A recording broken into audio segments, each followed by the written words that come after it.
Europe 1, La cour des grands. Alessandra Sublet. La cour des grands avec cet après-midi Guy Carlier, Valérie Bègue, Jérôme Béglé et Philippe Candeloro, notre invité Julie Perrier.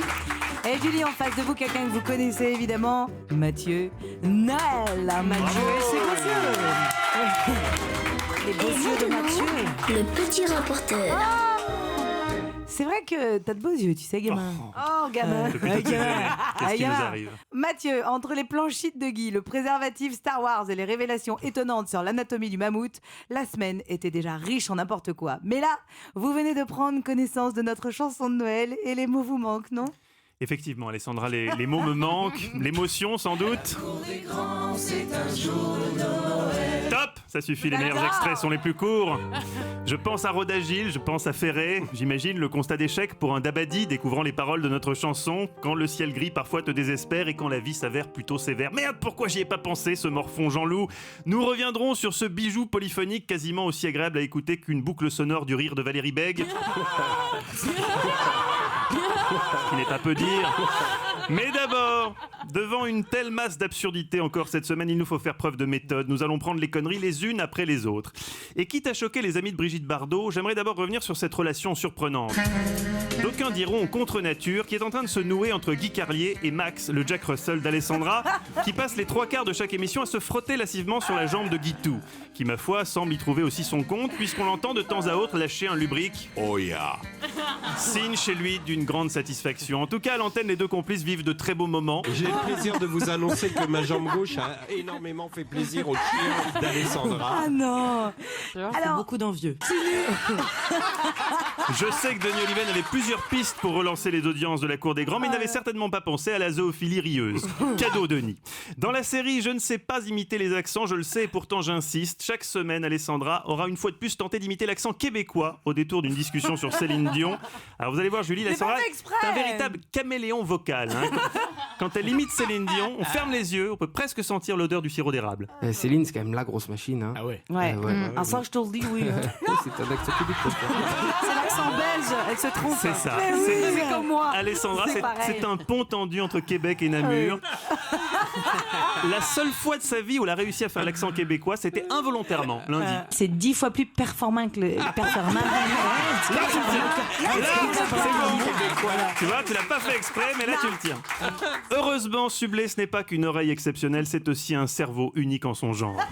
Un bijou de technologie de 300 cm3. C'est à peu près l'équivalent d'une balle de tennis. À peu près. Capable de déduction tout simplement prodigieuse. Par exemple, quand un auditeur lui annonce qu'il est chauffeur routier et que fort de cette information parcellaire, Alessandra va réussir à reconstituer tout le puzzle. Et vous faites quoi, Rodolphe, dans la vie ? Je suis chauffeur routier. Ah, donc sur les routes. Nom de Dieu! Le mec aurait pu être chauffeur routier sur la mer, sur un lac, dans le ciel. Non, Alessandra a tout de suite deviné que c'était sur la route. C'est pour engager la que Rodolphe... conversation. Ah oui, tu l'engages bien là. Dans mes bras, je vois ce que Einstein. t'as voulu dire. Bah oui, sur oui. les routes, quoi. Ah ouais. Cette semaine, outre le chien d'Alès qui lèche Guy et les prouesses intellectuelles de la Françoise Giroud de Saint-Barth, la Cour des Grands aura également porté à votre connaissance des infos majeures, comme par exemple l'invention de l'uritrottoir. L'uritrottoir, sorte de Vespasienne améliorée utilisant de la paille, qui aura donné l'occasion à Jarry, Un homme avec une orientation sexuelle différente. on l'embrasse, de se distinguer par une question rétrospectivement sidérante, puisqu'il n'avait pas compris qu'on faisait pipi sur de la paille, il croyait, ce qui effectivement pouvait sembler con, qu'on fait pipi dans des pailles. On doit faire pipi dans les pailles. Alors, c'est vrai que des inventions connes, il y en a eu dans l'histoire, mais celle qui consisterait à obliger les gens à uriner dans une paille, avec le degré de précision que ça implique, ça serait vraiment très très con. Mais autour de cette table, Jarry est-il le seul à poser des questions cons ? Non, on est content d'avoir aujourd'hui Philippe Candeloro. Philippe qui, bien que marié depuis 18 ans, suit avec beaucoup d'attention le dossier d'une jeune femme actuellement en quête du prince charmant. L'autre python de la fournaise, comme on l'appelle dans sa réunion natale, Elle est connue pour montrer sa lune au public. je vous présente Valérie Bègue, aka Crazy Valoche sur Tinder. Valérie, qui ne voulant pas passer pour une morte de faim, tente de dissimuler le fait qu'elle ne pense qu'à ça en ce moment, qui est souvent, elle échoue, il faut dire ce qui est. Elle se trahit le plus souvent durant les quiz, où elle a souvent des idées de réponses proches de ses préoccupations actuelles. Un père de famille a lancé un numéro pour joindre le Père Noël. Mais sa démarche est particulière. Pourquoi? Valérie. Est-ce que c'est un Père Noël coquin pour les femmes célibataires à Noël? Si j'étais un garçon, je vous dirais, vous avez la dalle un peu, non? Non, Valérie n'a pas la dalle, simplement elle ne dirait pas non à un petit encas. Mangez, bougez. Enfin, dans ce feu d'artifice que fut une nouvelle fois la cour des grands cette semaine, le bouquet final a indéniablement explosé hier avec la séquence dite du clapet anal du mammouth. Au-delà de la savoureuse information anatomique sur l'illustre pachyderme de l'ère glaciaire, c'est surtout par la qualité des remarques qui ont précédé la réponse que les membres de l'équipe se sont distingués. D'abord Francesca Antoniotti. Est-ce qu'il avait une moustache sur l'anus? Enfin, quelque chose de... Non. Une moustache sur l'anus. Pourquoi pas? Mais surtout, la décidément très inventive Valérie Bègue, qui s'est dit non, la spécificité du mammouth, ce n'est pas d'avoir une moustache sur l'anus, non. C'est encore plus dingue que ça. Oh bon sang, je sais. Est-ce qu'il y avait un animal qui le suivait tout le temps, qui était son cache-trou? Stupeur à l'Institut de paléontologie.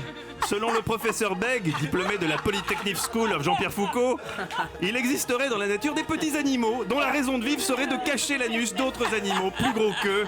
Comme quoi la faune recèle encore bien des mystères. Allez les amis, je vous dis à la semaine prochaine. Continuez à faire avancer la recherche, je vous laisse. Philippe, une idée bien con pour le week-end? J'invite les gens à essayer le curling. Ah oui, j'ai pas plus con là, ça c'est sûr que c'est très con. Merci Mathieu. Vous voyez Julie, il y a des lumières autour de cette table.